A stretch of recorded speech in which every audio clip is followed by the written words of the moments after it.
Hello, here are some more edibles growing in my greenhouse and ready to plant out. So we have broad beans on the left, Aqua Dolce Claudia.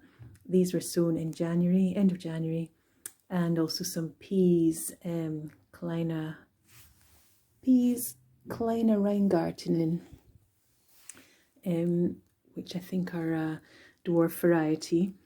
And they are ready to plant out, and because I've sown them in these cardboard tubes, these toilet rolls and half kitchen rolls, they won't need to be potted on before I plant them out into the garden. You can just plant the tubes straight into the soil and the cardboard will continue to rot away. Then we should have some peas and beans within maybe a couple of months.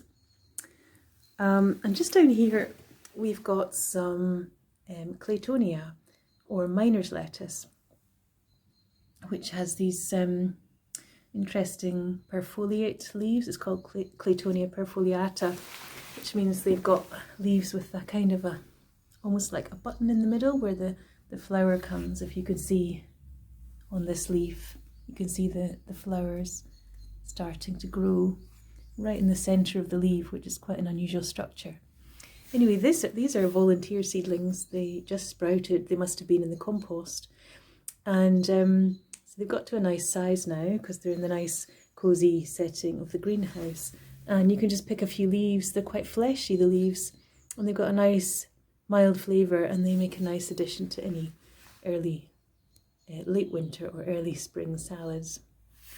And finally, over here are some seedlings coming up from a very recent sowing.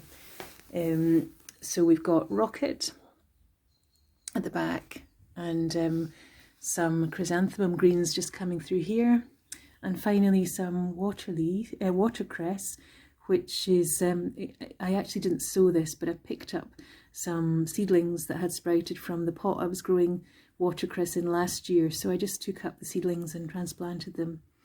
And you can do the very same thing with watercress that you get in a salad bag from the shops. If you notice, the watercress in those salads quite often has little roots coming from its stems, and you can just pop those into some compost and they'll root away. They're very easy to grow. So that should keep us in salads for a few months.